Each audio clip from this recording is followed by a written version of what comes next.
Hello everybody, and thank you for joining us today for this webinar on becoming a Chartered Ecologist.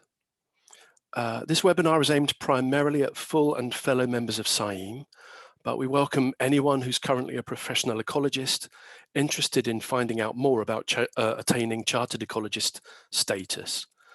My name's Stuart Parks, and I am the Head of Membership and Marketing with CIEEM. We're joined today by Penny Anderson, who is the current chair of CIEEM's Registration Authority, Dr Sarah Cox, a chartered ecologist and a volunteer Chartership assessor. Laura Wilson is also with us as one of our membership officers, and Laura's primary responsibility with CIEEM is to process applications for chartership and to assist applicants. And we're supported today by our colleague Christy Hamilton, whose role is to make sure that the webinar runs smoothly. Today's webinar is being recorded, and since you have registered to join the webinar, a link to the recording will be sent to you afterwards. So today we're going to cover the following. Firstly, I'll speak a little bit about CIEEM and what we do, as well as the benefits of becoming chartered. Laura's going to talk to you about the application process. Sarah Cox is going to speak to you about the ways in which you can make sure you have everything in place for your chartership application. And Penny Anderson will give you an insight into the differences between the full membership and chartered ecologist grades. There'll be an opportunity to ask questions at the end. Please feel free to enter your questions into the Q&A box, and we will endeavour to look at those and cover as many as we can at the end. So let's talk about CIEEM. CIEEM's the leading professional membership body representing and supporting ecologists and environmental managers in the UK, Ireland and abroad. Our vision is of a healthy natural environment for the benefit of current and future generations. Formed in 1991 as the Institute of Ecology and Environmental Management, CIEEM has grown into an increasingly influential professional body. Our leadership in the sector was recognised in 2013 when we were awarded a Royal Charter, becoming the Chartered Institute of Ecology and Environmental Management. And we were further recognised for our contribution to the public good in June 2020 when we became a registered charity in England and Wales. So what does CIEEM do? So we seek to set the industry standards of competence and conduct of those who practice the professions of ecology and environmental management. We promote the sharing of best practice through publications and provide networking opportunities at a national, regional and special interest group level. We support our members' continuing professional development through an extensive training programme. And CIEEM has increasingly become an influential voice for the sector on policy and practice and advises the government on key issues concerning the environment. And as a professional body, we advocate an integrated, interdisciplinary approach to sustainable management of the natural environment. So there are two routes to chartership with CIEEM: Chartered Ecologist, or CEcol, which is a register owned by CIEEM, and Chartered Environmentalist, or CEnV. This register for CEnV is owned by the Society for the Environment, or SOCEnV. We currently have 230 CEcol registrants on this growing register, and we have approximately 850 CEnV registrants. Through CIEEM, the application process for both registers is the same, but they do address different competency frameworks, with Chartered Ecologist referencing CIEEM's competency framework and Chartered Environmentalist referencing SOCEnV's key competencies. The Chartered Ecologist register is open to our full associate and fellow members, as well as professional ecologists who are active in the profession, whether that is employed, self-employed, retired, or in an otherwise voluntary capacity. This webinar is one of a series of two, and you can find a link to the webinar on how to become a Chartered Environmentalist with CIEEM on our website. So there's a number of reasons why you might wish to become chartered. To gain personal recognition of your specialist skills and experience. This also enhances your professional reputation with colleagues, chartered professionals from other disciplines, and clients. It's a natural next step in your professional development, and registrants tell us how CEcol status enhances their career progression as they are able to demonstrate their competence in a greater breadth and complexity of projects. The award carries a recognised post-nominal that displays and endorses this greater level of competence. Financial recognition. Becoming chartered often comes with greater recognition through both salary and responsibility. And it also provides an opportunity to give something back to those on lower rungs of the career ladder. But there's also a number of ways in which your employer can benefit from you being chartered. Chartered status confirms the professional ability and competence of staff, and clients are reassured by this demonstrable competence. CEcol is a recognised standard of excellence with a strong focus on quality and continuing development. Being chartered demonstrates that you can communicate complex ecological issues confidently and effectively to a wide range of audiences. To your clients and partners, Chartership shows a commitment to a high standard of professional conduct. And employers also tell us that CEcol status is increasingly specified in tender documents. So I'm now going to hand you over to Laura, one of our membership officers, who will give you an overview of the Chartered Ecologist application process. Hello.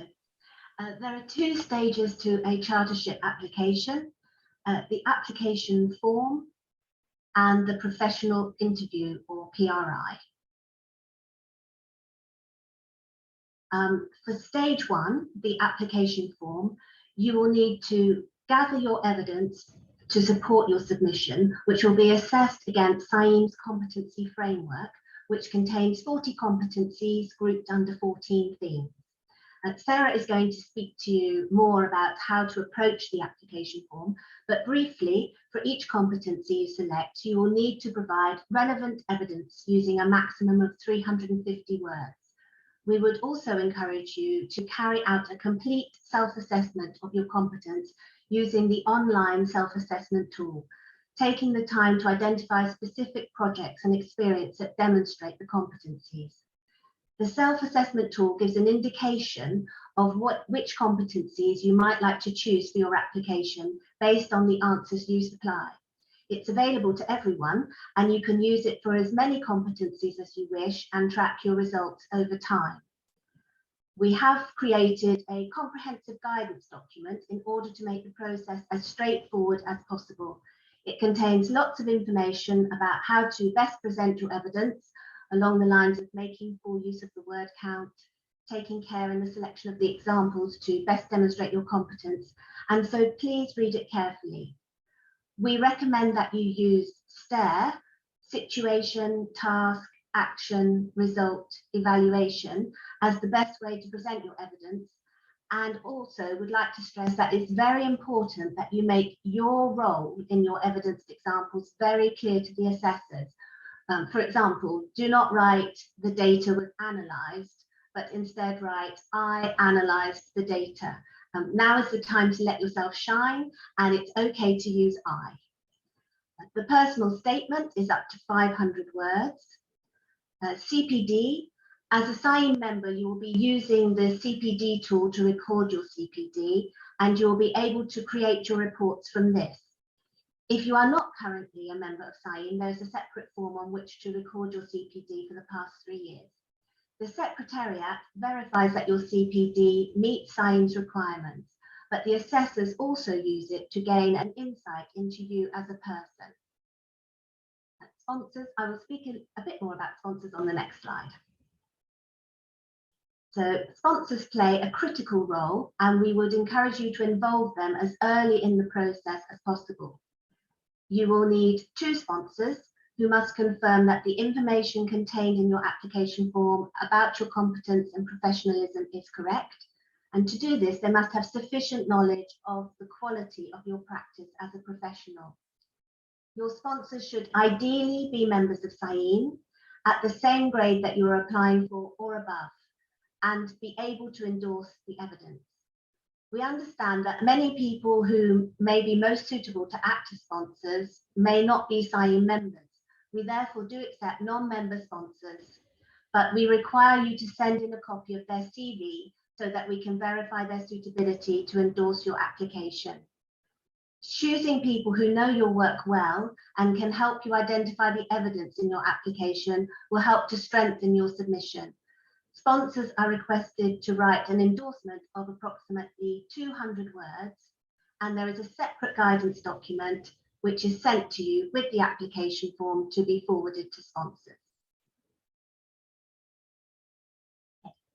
Once you have submitted the application form, your submission is then reviewed by 3 assessors, and you will receive your outcome with feedback.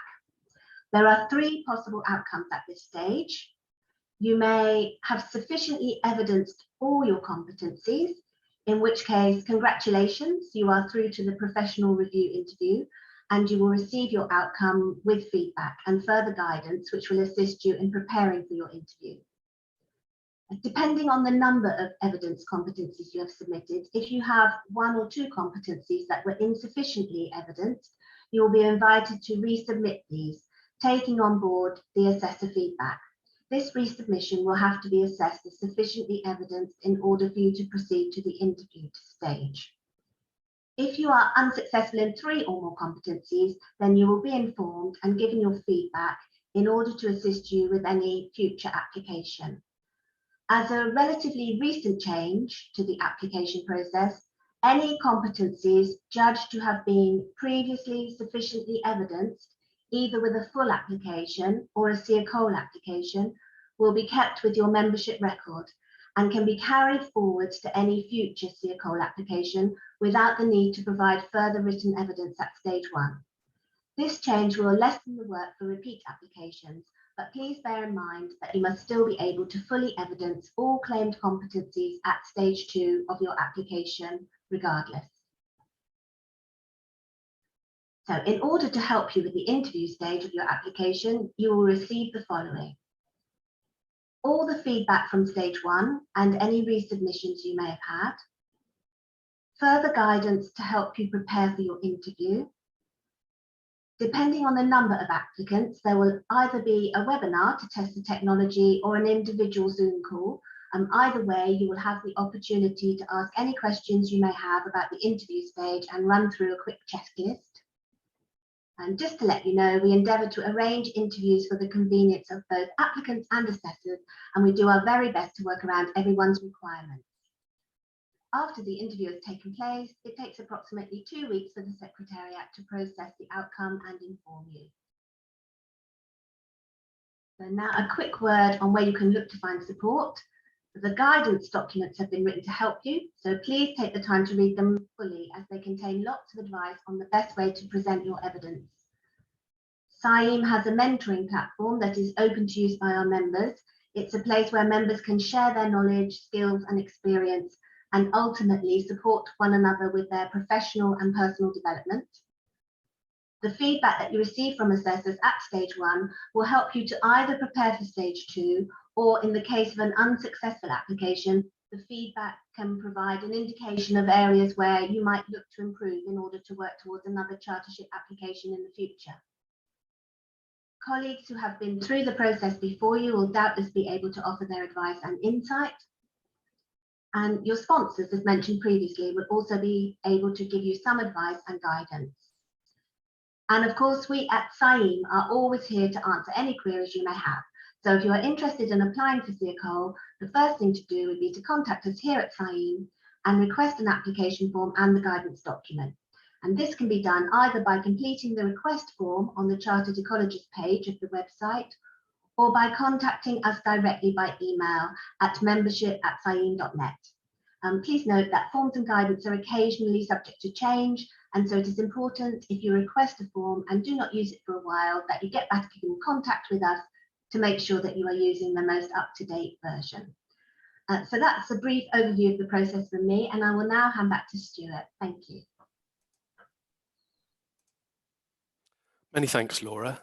So I'm now going to pass over to Dr. Sarah Cox, a Chartered Ecologist, a volunteer Chartership Assessor, and a member of CIEEM's Registration Authority. And Sarah's going to talk about the ways in which you can make sure you have everything in place for your chartership application. So over to you, Sarah. Thank you. Hello, everyone. It's an absolute pleasure to be part of this webinar today and to actually see so many people interested in becoming chartered. So as Stuart says, my role today is to provide some insight into how to prepare yourself to actually apply for chartership status. This process will challenge you, and it's meant to, but it's also an excellent opportunity for you to take stock and to reflect on your career, even if you decide that now isn't the time to apply. So you'll have heard from Laura about the process. So for the most part, I'm not going to repeat what has already been said, and I'm going to go through a simple 10-stage plan to get you to the point of submission. It's based on my own experience as an applicant and as a volunteer assessor. Some of what I will say may feel really obvious, but it's my view that it doesn't hurt to repeat it. So number one, it's fundamental to prepare, to read the whole form and the instructions and do it again. So what you really need to remember is to prepare properly. It's not something that can and should be rushed. So your first step, it really does sound obvious, but read the form, read the guidance, and then read it again to be clear on what you need to do in terms of completing the information, but also what you need to evidence. And that's the key here, evidence. As you've heard, as assessors, we can't read between the lines. We can't assume you're accomplished or authoritative when the evidence isn't clear and isn't there. So read, and read it all again. So number two, talk to your peers. Talk to those who've been through the process. Find someone who's been through it and ask about the experience. Seek their guidance where you can. Personal experiences will differ, but it really does help to give you an idea of what to expect. So number three, sit back and consider, are you ready? Do you qualify? And which route do you qualify for? So go back to thinking about yourself. Which route? Are you a specialist? Are you a generalist? And are you actually ready to commit the time and the effort to complete the form? Number four, think really carefully about which competencies you can actually evidence and shortlist the ones you think you could respond to. So as part of this, you'll need to think really carefully about which competencies you can actually evidence from the work that you do in line with the accomplished and the authoritative levels in the CIEEM guidelines. Read it really carefully. It tells you what the assessors need to see. It won't be enough just to list general guidance or projects, and it won't be enough to provide evidence of parts of the competencies, and not others. Examples you use need to show what you yourself have done and to evidence the levels that you are claiming. So as Laura said a minute ago, this is the time for you to use I and not the passive voice. So number five, review. Review what you've selected. Can you evidence each competence? Again, what have you done? The most often cited reasons for responses not actually reaching the level is not showing the evidence. So as Laura said, using STARE, so situation, task, action, result, and most important of all, evaluation. So you need to show that you're accomplished over capable, if that's what you're claiming, or you need to show that you're authoritative, I cannot say that word, over accomplished. And you need to be clear about what you yourself have done. Assessors only actually care about what it is you have done and not what others have done. So the phrase, this was done, isn't going to tell an assessor what the applicant has actually managed to achieve. So be realistic. What was your involvement in a project? Did you take the lead? Was it complex or was it not? Can you actually evidence the competencies that you selected in your shortlist? Do you need to change or amend that list? So number six, write. It's time to write. Write your responses and check them back against the competencies. So take account of everything that you've thought about and everything that you've done. Just remember that the assessors aren't actually trying to trip you up. For the most part, they're genuinely interested in who you are and what you've done. They just need you to be clear, concise, and evidenced. So number 7, we're nearly there. Read your answers. Read them again and check against the competency framework and check your word limits. Number 8, get somebody else to do it for you. Review it. It's really important to get an outside perspective because it's so easy to get lost in the details and forget the bigger picture. Number 9, are you ready? Is it ready? If the answer to that question is yes, submit and masses of good luck. I'd like to hand you back to Stuart. Many thanks for that really helpful advice, Sarah. That's really very useful. So without further delay, I'm going to pass over to Penny Anderson, who's also a chartered ecologist and the current chair of CIEEM's Registration Authority. And Penny's going to provide us with an insight into the differences between full CIEEM membership and chartered ecologist status and what we're looking for in your chartered ecologist application. So over to you, Penny. And I'll just remember to unmute. So thank you very much, Stuart, and welcome to everybody. Delighted to see again, like Sarah said, how many of you there are. I'm just going to add one more point on what Sarah said, which I think that people actually tend to forget. When you look at the competency framework, there is a table, just a generalized table, which sets out what the competency levels are in generic terms for the basic, capable, accomplished, and like Sarah, I can't say it either, authoritative. Can we have another word for that, Stuart, please? And then under each competence, there is again a set of the criteria that relates specifically to that competence. And what you're actually required to do is to combine those because you'll find that some of the generic things are not specific to the competency individually. So do look at both of those and add them together if you can. Now I'll move on, thank you, Stuart, to what I'm supposed to be talking about, which is basically what makes the chartered ecologist different from the full membership. And I think there's a number of things to say about this. First of all, we ask for basically it's a personal statement in which we're asking you to show how you make a commitment to the promotion and advancement of ecology as an applied discipline, using your knowledge, your experience, and your influence. And that is actually something which shows perhaps a greater breadth and depth of experience and expertise. It's asking about a diversity of situations. We're asking for a range of audiences, perhaps, using a variety of methods and with diverse outcomes. So that is actually a bit broader and a little bit more general than you would expect with a specific competency.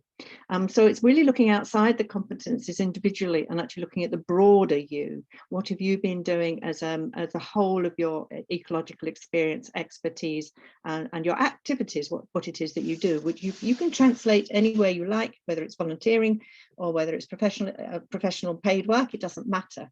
It's applying that commitment to promotion and advancement of ecology as an applied discipline and using that knowledge, experience, and influence. So those sort of summarize what your competencies are about, but you're trying to pull it all together.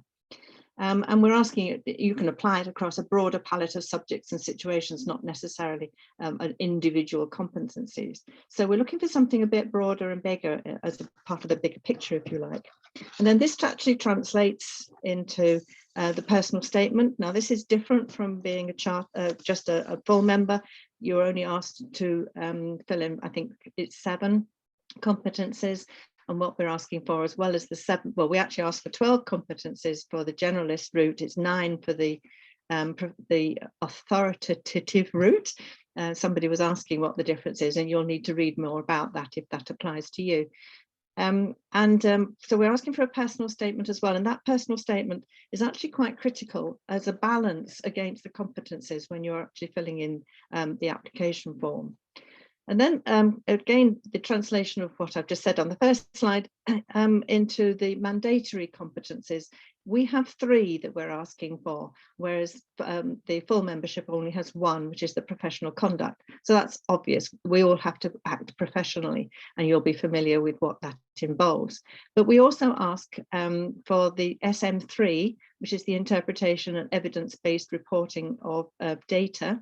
And you need to just check that too, because that's the wording of that particular competency has changed recently, and that's actually quite important.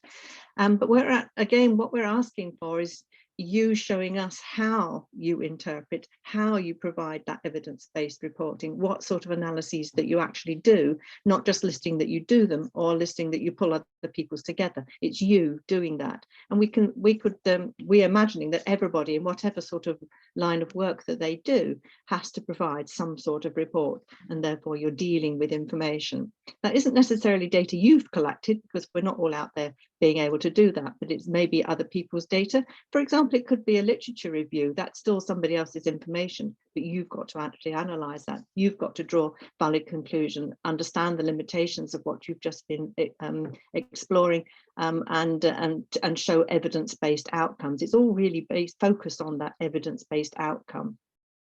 Then the third mandatory competency we ask for is communication, because we feel that once you are a more mature, more experienced, more rounded ecologist, then you ought to be able to communicate with all sorts of different audiences at all sorts of levels. So that can be children up to sort of the university of the third age, and everybody in between, including perhaps public inquiries, proofs of evidence, or reports of various sorts. And again, we're looking for different formats, we're looking for different audiences, and we're looking for different ways of doing that communication if you want to look at the competency itself. So it's not just writing, we're actually also looking for things like chairing meetings and talking to people, liaising with people, maybe in the media of various sorts as well. So you're looking for a variety of ways of communication. So I think those are the major differences, but I think it pivots really on that personal statement, which is you're showing a commitment to promotion and advancement of ecology, using your knowledge, experience and influence. So you could think that we have a huge range of responses on that, which makes doing the assessing really interesting too, because we learn so much about what everybody else is doing, which is lovely. But that's what it focuses on. So you need to think about that, I think. Oh, I got all last. Oh, yeah, I've already said that bit, Stuart. You can pass on. About it. Oh, and that bit. Then, oh, sorry. Yep. Stuart has to really put them all up at once because I can't remember what's following it. And when you get to 74, then you'll find your memory disappears. Anyway, I've already mentioned the fact that we're looking for 12 competencies, but if you've already passed those competencies using the framework for becoming a full member, then we're not asking you to repeat those, but to nominate 12, but to actually provide us with 7, and that includes those 3 mandatory competencies. And then, as already been mentioned to you, the next major difference actually between being a full member and a chartered ecologist is our interview process.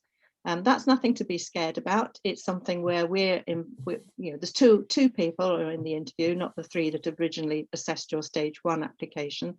And what we're doing is looking at both your competencies and that wider ecological thinking that I've just been stressing. So don't come just prepared to talk about competencies. We're exploring that broader person that you are in the ecological field. No more I haven't forgotten, is there, Stuart?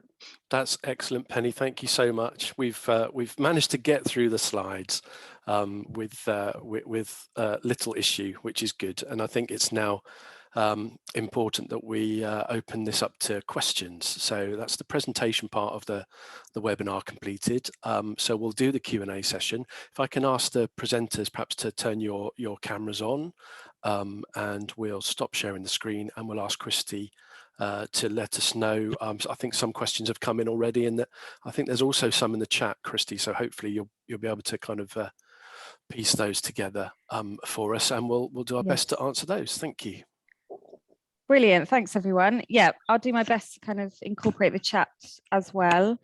If we start with the first question from Katie, so she asks, can I clarify that chartership is a separate process to membership? So you can be a member without being chartered? Yeah, you absolutely can, Katie. Thanks for the question. You'll probably see from the nods around the screen, but yes, it's entirely possible to be a member without becoming chartered. But we hope that you'd want to become chartered, either as a chartered ecologist or a chartered environmentalist, when it's suitable to, for you at the right stage of your career. But yes, it's possible to be a member without being chartered. It's also possible to apply directly to Chartership and become a member in the process of doing so. Brilliant, thank you, Stuart. Question here from David. Are we to assume if we have received full membership that all competencies that were submitted were sufficiently evidenced and that those can be used in the CEcol application? Is there a way to receive feedback on competencies submitted for a full application? Thanks, David. Yes, it's sort of safe to assume that. It depends on the competencies that you chose when you became a full member and how long ago you went through the full membership process. The competency framework does go through a relatively regular revision process.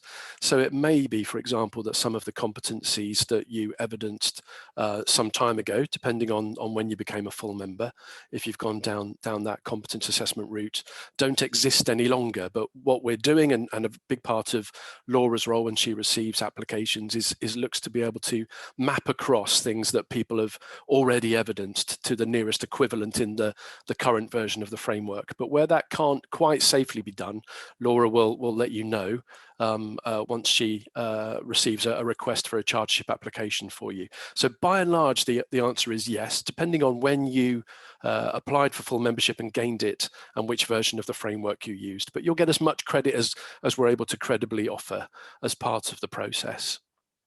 Laura, have you got anything to add there, or does that cover that? I'd just like to add that, yes, if you're in any doubt at all, please contact me, and you'll get a personal response that lets you know exactly your situation with regard to that. So. And there was a second part, I think I've just remembered, to the question, which was around, I think, basically, if you can't quite remember what you submitted to become a full member, can we give you a reminder? And by and large, we can, and provide you with any kind of information that was supplementary to your application at that stage. So we'll give you what's useful to you as part of the chartership application process. Great, thank you both. Question here from Marion. I have heard of some members gaining CEcol by virtue of long-term membership of CIEEM. Is this right, as I have about 20 years of full membership? And I can see Penny shaking her head. No, it's not right. I think that's what happened, actually, didn't it, with chartered environmentalists, because I certainly was grandparented across to that many moons ago. So the answer is no. We and even when we started, for the people who actually started running the shadow registration authority before we'd even got going on it, we all actually registered ourselves against each other, which was probably a bit and well, we did it anyway. So and basically we did all the past presidents in the first stage, so that we could actually then set up the whole of the process for everybody else as well. So no, the answer is no, very sorry. But although you said, Marion, that you've got 20 odd years experience, that's fantastic, and you're going to have to condense that into your application, and wish you well with it. You should do well. That's great, thank you, Penny. A question here from Fiona. Given we are looking at chartered status and there are not as many of these level of members, do both sponsors need to be chartered status or above? Thanks for the question. You're right, as the register is growing, it can be harder to find people that have got chartered status to be able to act as a sponsor. So no, they don't need to be. Remember that the level of competence that's being assessed is the same as that for full membership. So you're looking at somebody that can credibly endorse your statements in the first instance at that accomplished level of competence. But the difference, as Penny's explained in the previous slides, is around a greater breadth and depth of competencies, and also a greater degree of complexity. So they don't have to be. Ideally, that would be great, but they don't have to be. And also, of course, they don't have to be members as well. That's one of the reasons why we don't insist on people being CIEEM members, but they do need to be able to credibly endorse your statement of evidence. And again, if they're not members, that's why we ask for a CV, so that we can see the level that they're working at to be able to make that judgment. Anyone else got anything to add on that one?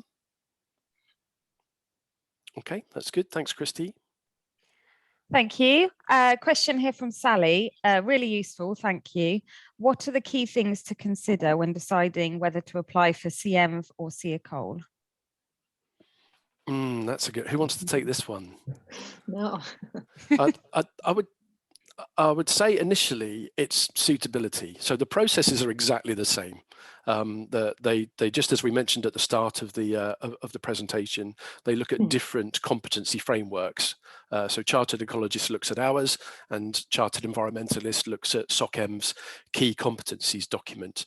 But the processes in terms of a stage 1 desk-based application and then an interview, and looking also at that kind of additional role model champion type activity that was mentioned earlier on, that's something we like to test out very much at PRI stage, at the interview stage, that the processes are the same. So really my advice, as I mentioned in the equivalent webinar about becoming a chartered environmentalist, is actually choosing the one that you think best suits your skills and your professionalism and your experience and your competence and your role and what it is you're actually doing, and potentially the direction you want to continue to take.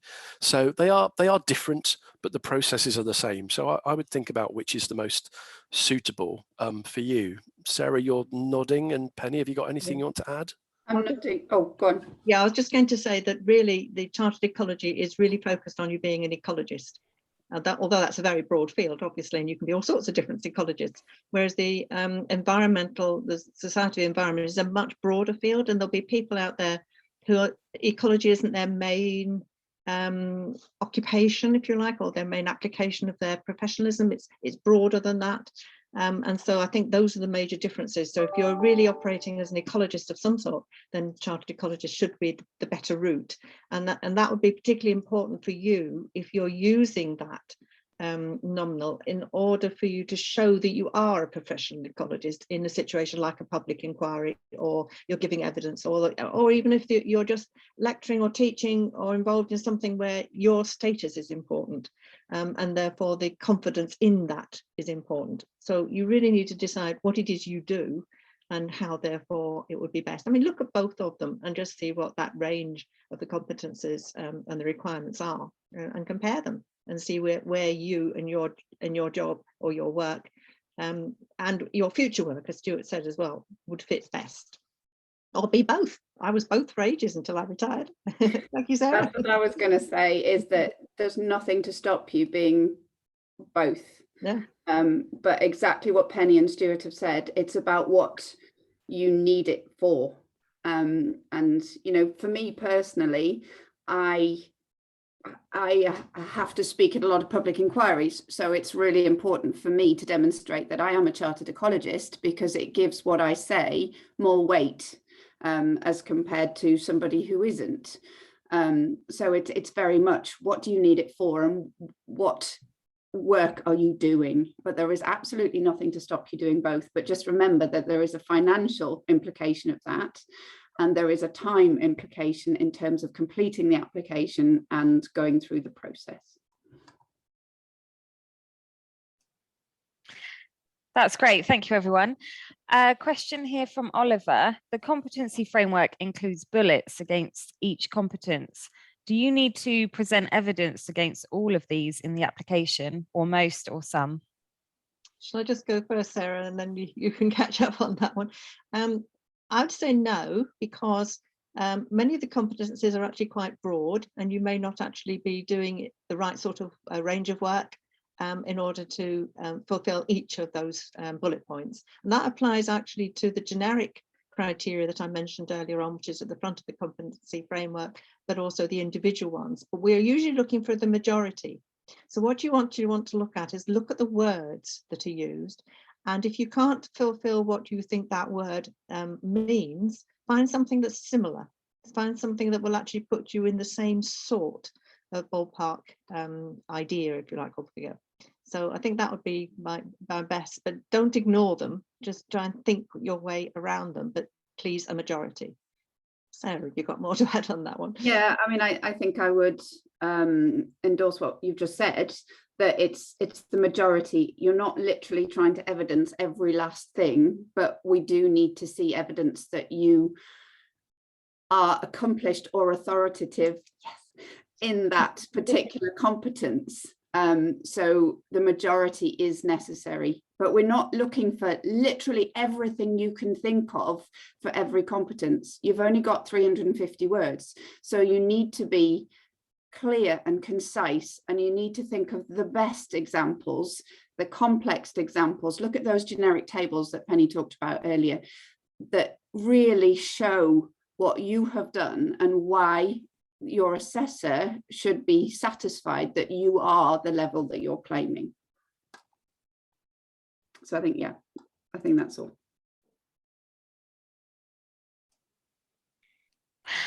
That's brilliant, thank you. Question here from Jonathan. When is the best time to think about working towards becoming a chartered ecologist in terms of your career aspirations? When you're born. I'm going to let, hopefully I'm going to let our chartered ecologist actually answer that one. You know, I thought you would. You go first on this one. Less flippant answer. I think, you know, thinking about becoming chartered should be part of your continued development as an ecologist. So I don't think it's ever too early to start thinking about what your career progression should be, but obviously there's no pressure on you to apply at any given time.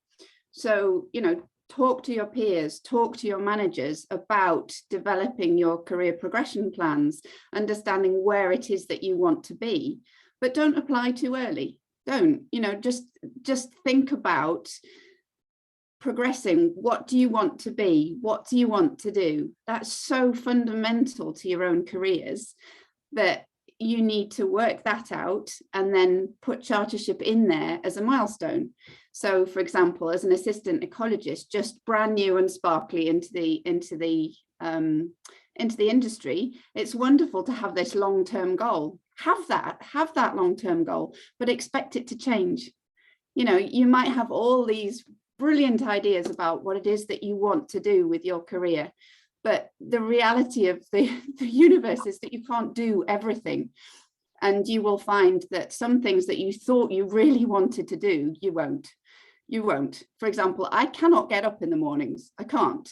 So bat surveys really aren't a thing for me. So go down the route of being a specialist bat ecologist in terms of, you know, the survey side really wasn't for me. Other people will have different constraints, different experiences, but expect things to change. And by all means, if you have that long-term goal from day one, brilliant. If you develop that gradually through time, brilliant. But I think for me, the most important thing is to have a view that goes beyond the day-to-day. Think about who you are and what you want, and just plan for that on a 6-month basis, on an annual basis. And chartership will fit into that as you go along. I think I'd just add to that, Sarah. I'm quite happy to support what you just said, but I think if you think about the differences between chartered ecologist and full membership, and what we were talking about in terms of that commitment to the promotion and advancement of ecology as an applied discipline, that actually requires a maturity. It requires some experience, a diverse experience too, with a range of different situations and people, circumstances and so on. And so I think simply if you think about those differences, then you would see that you would not be ready if you were simply an assistant ecologist, even if you've been one for about 3 or 4 years. You've got to be taking responsibility, you've got to be leading, you've got to be mentoring to a certain extent, or at least able to do that.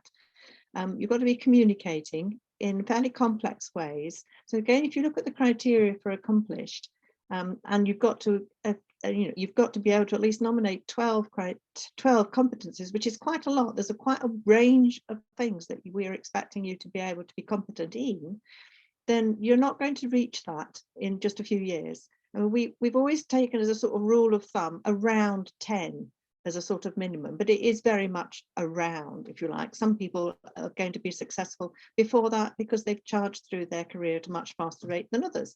You know, some people have got grandparents to look after, or children, or whatever it is, and you're not ready, you're not interested until you're a bit older, etc. So everybody's situation will be different. So if you just use that as a sort of very rough guideline, but think more about what you've achieved, how broad a person you are from an ecological point of view, and how you're applying that knowledge. And I think you'll find that, you know, it's when you get to the sort of nearly a senior sort of level, depending on, you know, what organization you are or not in, that you'll be confident in actually being able to achieve this. Is that about right?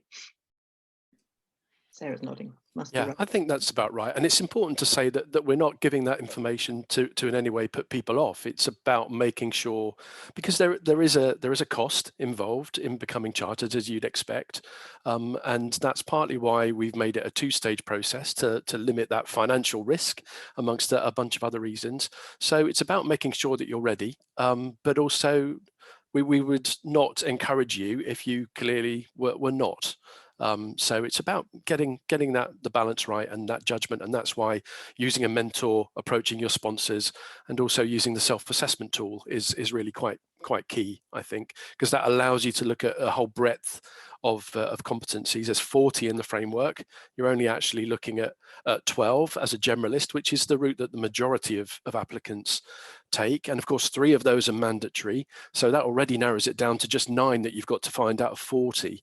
So use the self-assessment tool and look at that balance of technical and transferable competencies that you're looking for. And that should give you a really good indication of the kind of level you're working at. Christy, I'm going to be quiet because I can see there's still lots of questions coming in. So if we're all happy to keep going, I think that's really good. We'll crack on. Yeah, that's great. Thank you so much, everyone. And yes, quite a few questions. So we've got one here from Jenny. I'm a full member of CIEEM, but didn't have to demonstrate competencies at the time. Do I need to evidence 12 competencies? Thanks, Jenny. That's straight yes. That's an interesting one. Well, you do, and I'm sure Laura's going to have something to add in a second, but one of the things we did once we introduced a competence assessment as a means of becoming a full member is then allow you to say, well, I've evidenced these, and therefore, as long as they're still credible for me and I can evidence quite recent examples of doing that work, because of course, if you became a full member some time ago and your career has changed somewhat and you're not doing that type of work anymore, you might not want to use those as examples any longer. But we did recognize that there are lots of people that gained full membership prior to the introduction of the competency framework. So we don't want to disadvantage you. So we do ask you to nominate competencies rather than evidence them up to a limited number. Again, 7 would be what we're looking at. But the issue for those is that you do still need to prepare them all. So I would make sure that you can evidence 12, even if you don't have to do it in writing. You are going to need to be able to answer questions about them credibly at the professional review interview. And it would be no surprise to find that assessors at the interview are going to be quite interested in things that they've not seen any written evidence for in your stage 1 application. So it's not it's kind of not a free pass, as it were. It's about making sure you've still got that breadth and depth and you're able to demonstrate it in front of somebody at interview. So Laura, I'm going to give you a chance to add anything before anyone else decides that, you know, they might have something else to add. Yes, just to say that, you know, you can nominate up to 6, and that does include the mandatories as well. The mandatories may also be a part of the ones that you choose to nominate if you wanted. So. And I would just add that as an assessor, Stuart's absolutely right, that we don't get to see the information that's nominated. We don't see that as an assessor. So we are usually very interested in the information that we can't see. for the interview stage. It's not, and again, I said this before, it's nothing to do with trying to trip anybody up. We are genuinely interested in what you've got to say, who you are, and what you've done. I mean, personally, I learn an awful lot from these PRI interviews and from forms. I think it's a fascinating exercise to see what people are actually doing. But I think it's basic human nature. If you can't see something and you don't know anything about it, you're going to ask about it. So just be mindful of that. It could be useful, actually. Thank you, Sarah. It could be useful at this stage just to mention a little bit more about the PRI, because I think there's been a few questions about the PRI. So the interview will be usually conducted through this format. It's usually conducted, as wherever we're able, by 2 of the 3 people that looked at your desk-based, your written application, as it were. And it's important to say there is nothing designed to trip you up. There are no trick questions, and people like Sarah and Penny and the rest of our assessor pool are volunteering their time. They're experienced professionals who are giving up their time to listen to you talk about your career and your experience and help you to gain the same standard. We want people to join the register. We're not looking for reasons to exclude you from the register once you've got to that PRI stage. So typically about 45 minutes, can go on a bit longer, but depends on how interesting you are, I guess, but typically can go on a bit longer, but around 45 minutes. The first question at the moment, at least, is something that you'll get some notice of, because it requires you to give a short presentation around a particular topic. You're expected and allowed to take your notes with you and your copy of the competency framework and your written notes of the examples and your copy of your previously submitted stage 1 application. You know, it's not a memory test. This is about you being able to put things across. And most of the feedback that we get, quite genuinely, after the event is that people were nervous and potentially it was a bit challenging. Maybe you haven't had an interview for quite some time, but that actually, by and large, people find it enjoyable by the end of it and quite rewarding. And as Sarah's mentioned, the feedback we get from assessors and why they keep doing it is that they also get something from it and find it most of the time enjoyable and rewarding. I guess sometimes frustrating, because you can see somebody there who you know you really want to do well. So that's why we introduced an opportunity for you to have a kind of practice session with Laura or with myself to make sure that all the technology you're using on the day is, as far as we're able to tell in advance, going to work properly. We'll give you a bit of an idea of what to expect. And hopefully just boost your confidence a bit before you go in. But it should be an enjoyable experience, but understandably, and I think you'd want it to be, a challenging one, because the role of the assessors is also to maintain the standard. So it's that balancing act. So hopefully that helps a bit, Christy, with some of the questions around what the interview looks like as well. Could I just add a tiny bit onto that? As an assessor, we get nervous too. Because, and I'm not joking, and it never changes, because we need to be able to talk to the applicants, we need to be able to ask the right questions, you know, and sometimes it's very obvious that people are extremely high level and slightly intimidating. So we get nervous too. So the whole point of these interviews is it's a two-way dialogue. We're trying to put each other at ease. We're not trying to trip people up. We're not trying to get people to be unsuccessful. We are genuinely trying to get the best out of people to demonstrate that they are of a standard that allows them to get chartered status. But yes, personally, I get nervous before each and every single PRI interview. Every single one. Can I just also add, actually, it sort of answers somebody else's question further down the list as well, in that there's 2 aspects to this. You'll have 2 assessors who are going to be specialists probably of their own sort somewhere, whatever. They could be completely different to yourself. And so one of the important things is for you to be able to explain the things that we don't know about to us in a way that informs us too, which is a part of the enjoyment of the whole process. And that you shouldn't worry about you either being a specialist in something else, or actually somebody's just asked about involvement in a project, which may not in general terms be, you know, have hit the headlines in the wrong way, perhaps. And so again, whatever you do, you've got to justify it. We are not there to be critical at all. We're not there to actually say you can't do that or you shouldn't be doing that. That is completely up to you. You might be asked to justify it in some respects, and you might be asked a few questions about it. I mean, you know, you've got to be honest, that's all.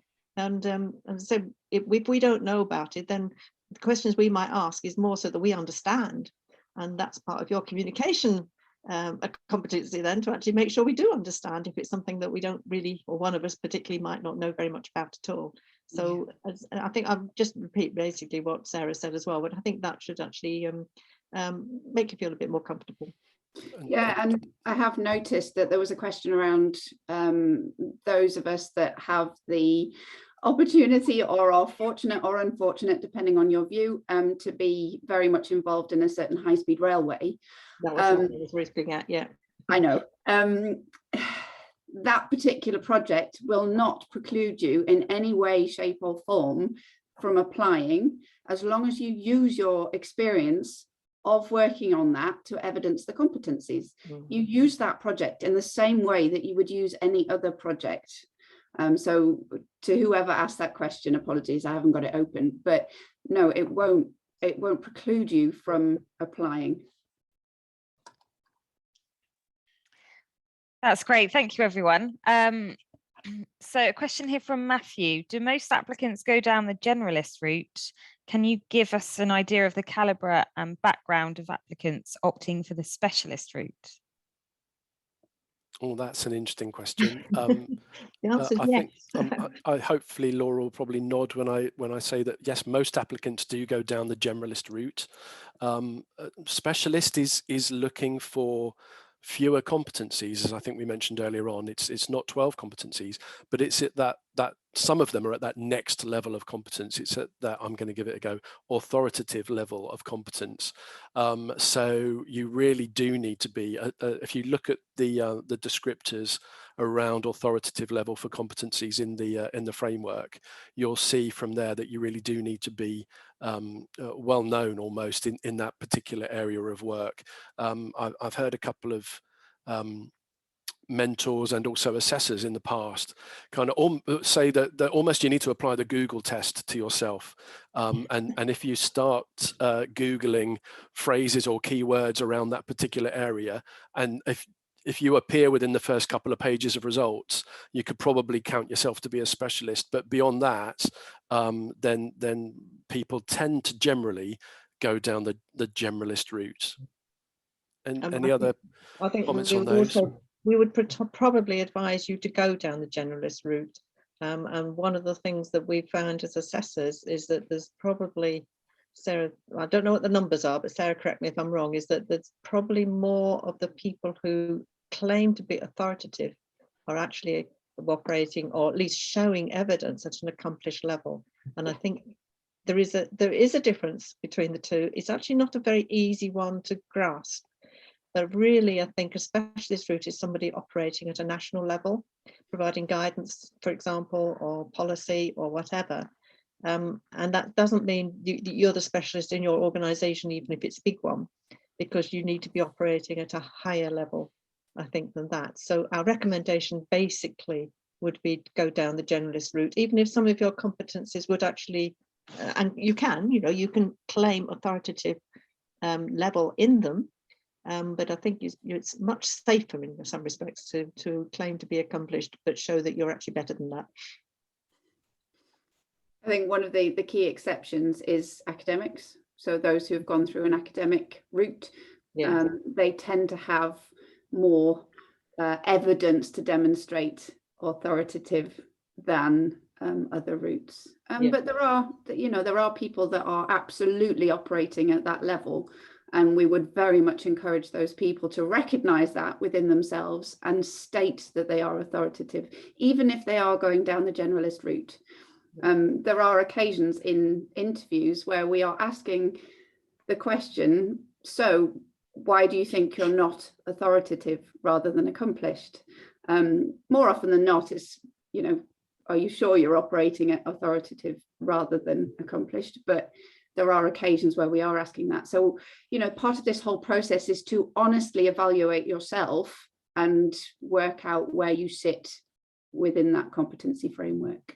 And just another point, actually, going on from what you just said, Sarah, is that if you are an author, or actually it's worse, it's when you're a co-author of anything, doesn't matter what, you've got to make very clear what your role was in those documents if you're relying on them, because we've certainly had some excellent academics before who've merely listed all the papers that they've been involved in, and when there's a 600 different, well, that's a slight exaggeration, but lots of co-authors, and we don't know what your role is, so you've really got to be careful. And that's where your evidence comes in. It's not everybody's evidence, it's yours that we're interested in. So what's your role in all of that?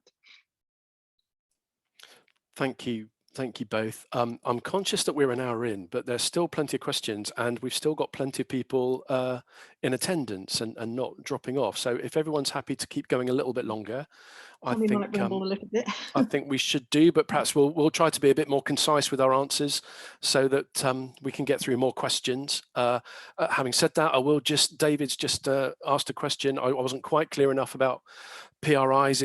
It seems when I talked about the presentation for the first question, those are not in any way based, or at least if they are, it's completely coincidentally based on your written application. There's a set topics that are not based on anything you've submitted.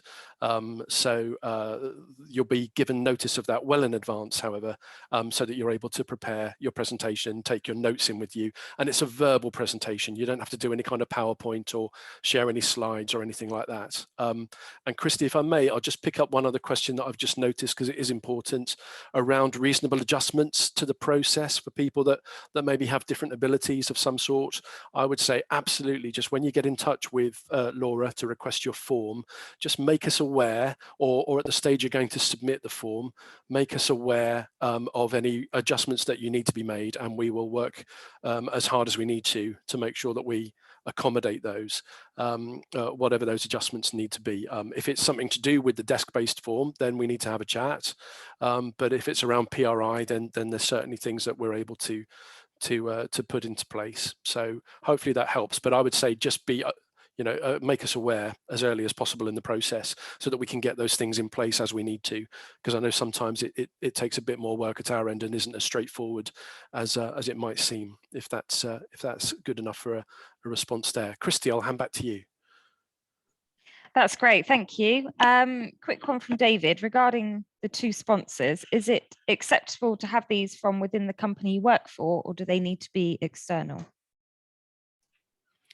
Laura. Yes, it is acceptable to have the sponsors from within your company, and even your line manager could be one of your sponsors. It's possibly best if you pick someone who, obviously it needs to be someone that knows your work well. I think that's the key thing with sponsors, and that so they can endorse the evidence that you provide. That is the main thing to think about with sponsors. That's great, thank you, Laura. Any idea on the percentage of applicants that pass the interview stage?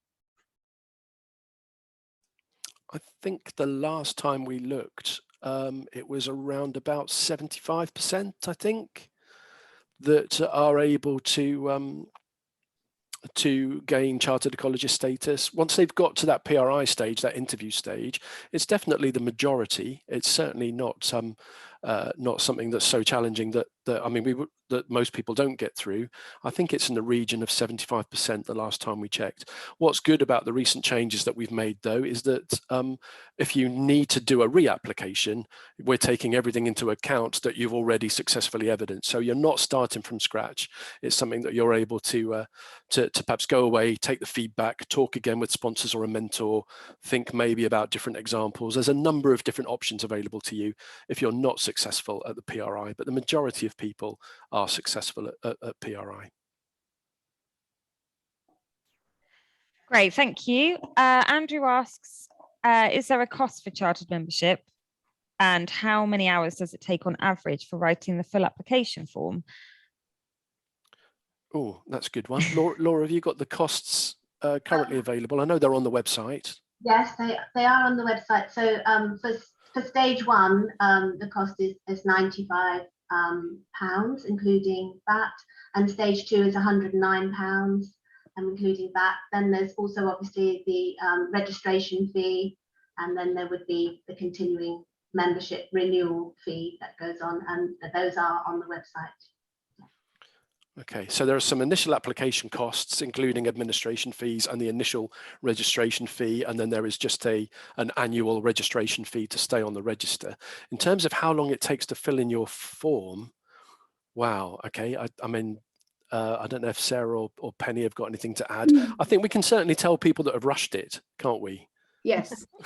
We can tell people who've rushed it or who are trying to do it based on a formula. So just kind of using stock responses, you know, those kind of things. I think it's a case of how long is a piece of string. It's almost impossible to say it will take you X amount of time. Everyone is different. You know, there are some people who are phenomenally quick at writing amazing responses. But I would say that the best advice we can give is don't rush. So you need to be able to set aside enough time to do all that preparation and to put pen to paper. You know, well, pen to paper, what the heck? But you know yourselves better than we can say. So you know how long it takes you to write things, but you know, don't rush it. I think it probably took me, I don't, you know, it was that long ago, I don't remember. But it probably took me from start to finish as a process in terms of time, at least a couple of weeks to start and to submit. But that's not working on it full time, obviously. I would say probably at least 2 full days of time. But that's me, and I am not you. So you know yourselves, but it is going to take you time to do this, and don't rush it. I would also say, depending on your circumstances, your employment circumstances, we've had conversations with senior members of staff in medium and large size consultancies, for example, who are trying to encourage their staff to become chartered and allow some time within their paid hours for people to be working on application forms, and are also offering them things like mentoring, as you'd hope from an employer, and things like interview practice and things like that. So, you know, do let your employer know if you're in a position where you've got a support structure of that sort, that you want to go down this route. Hopefully whoever's line managing you should be aware of it anyway, and also encouraging you. But do let them know and see what support they're willing to offer, because quite often it's also support such as allowing you some time and some freedom to be able to look into your application. Whilst we're on forms, Sarah, I did also note a question around the application of STARE, and do we need to literally structure with bullet points, STARE, or write continuous prose? Now, I know some assessors actually quite like that, but I think the majority say this is more about you thinking about how you structure your evidence, but it's much nicer to read as an assessor if it's written as continuous prose. But any comments on that? Lists, personally, I don't like, but clarity I love. So Stuart's absolutely correct. It's about how you look at the guidance, look at STARE, and develop your argument, as it were, for your evidence. So we're not looking for, well, I wouldn't necessarily expect you to have bullet points with the STARE. I would expect you to think about those things in the round and think about your project experience and go through it in a logical way.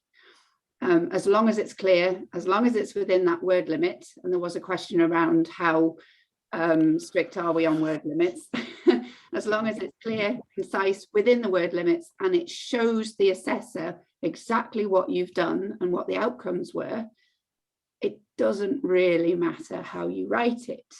I think it's the E bit of STARE that's the most important, isn't it? As we mentioned earlier on, we are strict on word limits, but Laura's also very fair. And if you've not put anywhere near enough words in her opinion, or let's say you've got a reasonable number of words still to go, she will give you a nudge and say, "You sure you don't want to add any more to this, or are you happy that it's very concise in your opinion?" So Penny, sorry, did you want to add something? I just want to actually say that the use of stare is actually quite a difficult thing to do. And what you shouldn't be doing is taking one project and going through all of those different letters with it. You should actually be looking at the projects as a whole, which you want to apply in that competence. And actually, so that you might actually, your S, T, A, etc. might be completely different things. The most important bit, as Stuart has just said, is the evaluation. And it's evaluation where you'll be using examples of these different things, but you could use different examples right the way through it. So we don't really want, and particularly when it repeats itself in different competences, we don't want a project which starts from the, let's say S stands for start, and then gets through to the evaluation of that project, although that might be one huge project that dominates your life, in which case you're going to have to use that, but you're going to have to use lots of different aspects of it. And that also show that you are competent in the terms of complexity and the range of projects within that big one, if that's what your life has been all about so far. And I think too many people actually take STARE too literally as a single project and go from beginning to end on it, which really doesn't show breadth, roundness, you know, all of those extra sort of words that we're actually looking for. So think of it in a broad term, not a single one. Thank you, Penny. There's a couple that we could nip through very, very quickly. Ishbel is asking about any sample questions for the interview that can be practiced with. We don't actually have any. Perhaps it's something we could look to build, Laura, to be kind of supporting material, but that's actually quite challenging, really.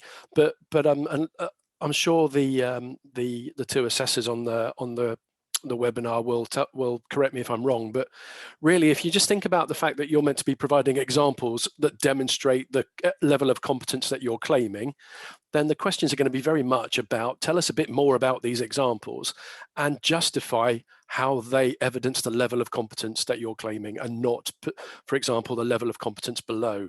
So that's particularly what's being looked at. So they're kind of bespoke to your application, but they're going to be looking for more information and delving deeper into as well as the projects that you've done, the fact that you've done more of them and that you've potentially got other examples, because this is about not just doing something once. You're demonstrating competence by doing it lots of times and in lots of scenarios, and potentially in different complexities as well, so levels of complexity rather. But don't forget, we also said that the questions cover your wider, broader experience. Absolutely. And your views, your sort of broader ecological views. And again, we're not judging you on those views. As long as you can justify them, then we don't mind whether we agree with them or not. It's the way you can provide that evidence, which is the important bit to us, not whether we agree with you. Yeah, I guess one of the important bits about the PRI is the individuality of it, isn't it? This is the opportunity to get to know you as a person and as a professional.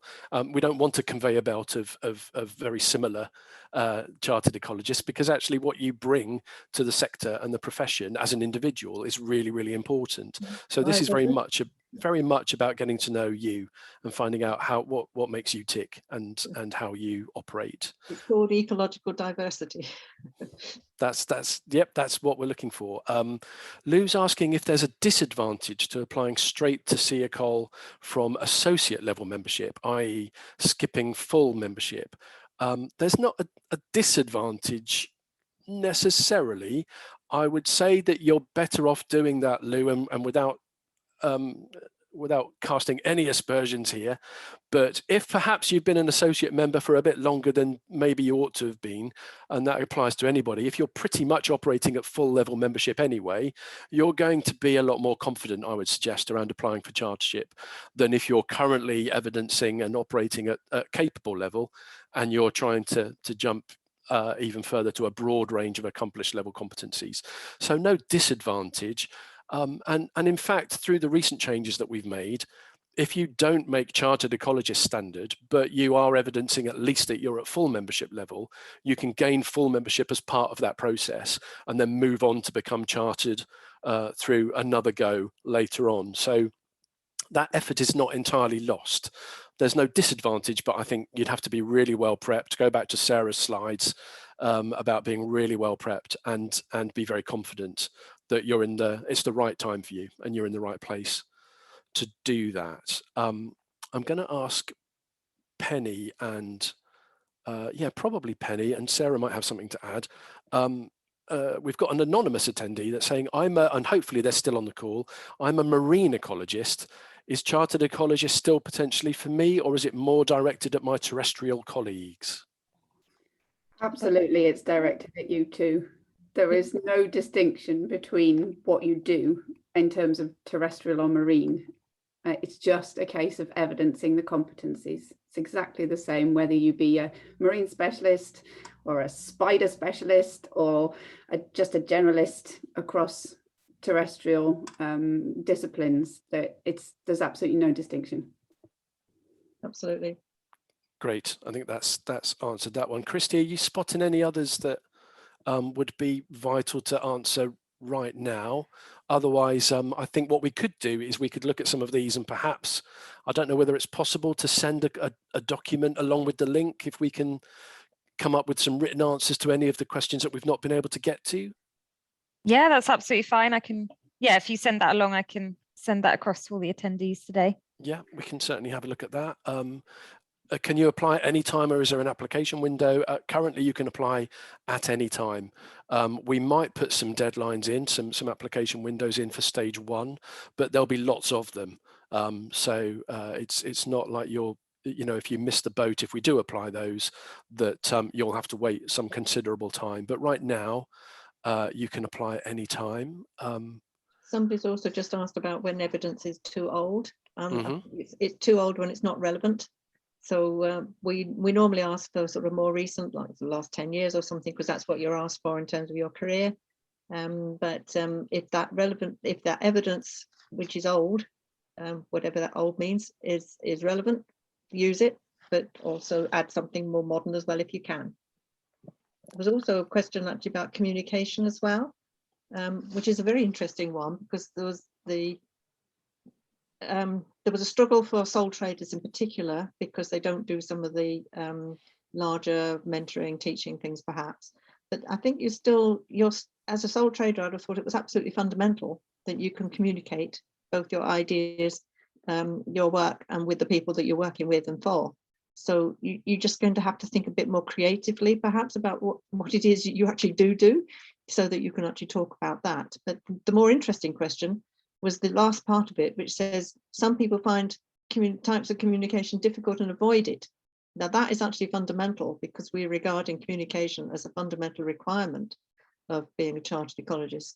And if you actually look at the generic criteria, you'll actually, you were asking for mentoring, providing guidance. Now some of that can be written obviously as part of communication, but do you want to have a word on that, Sarah? It's a tricky one actually. Yeah, it is a tricky one. And, we've had people at PRI who we can tell are incredibly nervous at public speaking, or incredibly nervous with certain types of communication. But it is a requirement on our chartered ecologists to be able to communicate to a variety of audiences across a variety of different media. So fundamentally, as Penny says, we need the applicants to demonstrate that breadth and that willingness to communicate, and that willingness to champion being chartered ecologists through a variety of different means. Doesn't mean covering all of them, but it needs to be a variety. You don't need to stand in front of 100 people in a lecture theatre if that scares you rigid, but nevertheless you've still got to be able to communicate to different groups in different ways. But you're going to have to be creative about how you resolve that one if you're worried about one aspect or more. Thank you. Thank you very much, both. I think there's just one other question from an anonymous attendee, so I don't know whether they're still here. I hope they are, but if not, they might come back to review the recording as well. But there's a question from a career changer with lots of transferable skills, but not necessarily lots of technical ones yet, who's acknowledging they won't be ready to start just yet in terms of becoming a chartered ecologist, but how should they go about tracking their experience? So I'd say what would be really important, and it would be good to get something, perhaps input from Sarah and Penny as professionals as well, but I'd say what we tell lots of people in a similar position is get into the habit as early as possible and you may well have done from your previous career as a career changer, of recording that continuing professional development. So get very much into the habits, because you'll need to be able to evidence it for the application.